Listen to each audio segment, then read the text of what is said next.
Hello friends, कैसे हैं आप लोग। आयुर्वेद में लौद्र और अशोक दोनों को ही स्त्री रोगों की प्रमुख औषधियाँ माना जाता है। लेकिन दोनों में से किसी एक का चयन जो होता है वो रोग की प्रकृति, दोष, लक्षण और रोग की जो अवस्था है उसको देखकर किया जाता है। तो आइए आज हम लोग इन्हीं दोनों ड्रग्स के बारे में बात करते हैं कि लौद्र का चुनाव कब करना चाहिए और अशोक का चुनाव कब करना चाहिए। तो सबसे पहले मैं लौद्र के गुणों के बारे में बात करूंगी। लौद्र का जो रस होता है वो कषाय होता है।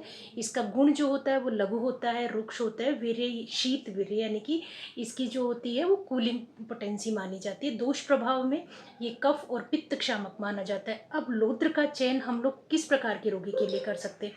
अगर रोगी को ल्यूकोरिया की प्रॉब्लम है, यानी कि श्वेत प्रदर, वाइट डिस्चार्ज की प्रॉब्लम है, ये या उसको वेजाइनल फ्लूड ज़्यादा आ रहा है, सर्विक्स में सूजन है, या उसमें किसी भी तरह का इरोजन, इस तरह की प्रॉब्लम आ रही है, और वेजाइना में खुजली यानी कि वेजिनाइटिस या नमी, मॉइस्चर ज़्यादा बन रहा है, तो भी हम लोग लौद्र का चुनाव कर सकते हैं। या डिलीवरी के बाद में यूट्रस को संकुचित करने की आवश्यकता है, यानी कि यूट्रस जो होता है वो अपने नॉर्मल शेप में लाने के लिए भी हम लोग लौद्र का यूज़ कर सकते हैं। फिर उसके बाद में अधिक जो कफ प्रधान रोग होते हैं स्त्रियों में, उनमें हम लोगों को लौद्र का चुनाव करना चाहिए। अब लौद्र की क्या क्या विशेषताएं होती है। लौद्र जो होता है वो किसी भी प्रकार के डिस्चार्ज को रोकने में बहुत अच्छा काम करता है।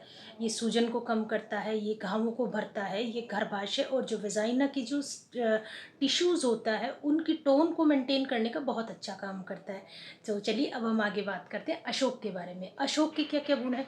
अशोक का जो रस होता है वो कषाय होता है, तिक्त होता है, ये भी वीर्य में शीत होता है, यानी कि कूल पोटेंसी का होता है। दोष प्रभाव ये भी पित्त और कफ शामक होता है। अब आगे हम बात करते हैं कि अशोक का चयन करने के लिए किस प्रकार का रोगी होना चाहिए।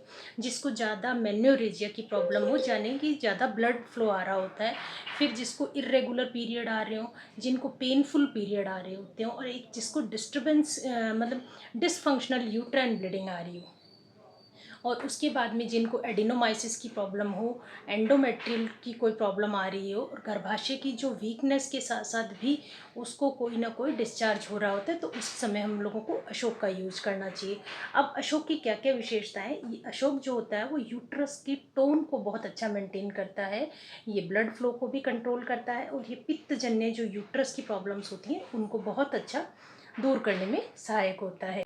अब आगे बात करते हैं कि अशोक और लौद्र दोनों को हम लोग एक साथ किन कंडीशंस में यूज़ कर सकते हैं। जहाँ पर कि बहुत ज़्यादा ब्लीडिंग के केस होते हैं या ल्यूकोरिया की प्रॉब्लम होती है, तब हम इन दोनों को कॉम्बिनेशन के रूप में यूज़ करते हैं। फिर क्रॉनिक सर्विसाइटिस के साथ साथ में अगर बहुत ज़्यादा हैवी पीरियड आ रहे होते हैं, तो भी हम लोग लौद्र और अशोक दोनों को यूज़ करते हैं। फिर एडिनोमाइसिस के साथ साथ अगर ल्यूकोरिया की प्रॉब्लम होती है, तो भी हम अशोक और लौद्र दोनों का यूज़ करते हैं। लेकिन ध्यान रखिएगा कि आयुर्वेद में एक ड्रग्स का यूज़ किसी एक प्रॉपर रोग के लिए नहीं किया जा सकता। ये हम लोग रोगी की प्रकृति आदि चीज़ों को ध्यान में रखकर ही करते हैं, इसीलिए प्लीज़ ध्यान से चूज़ कीजिएगा। Thank you.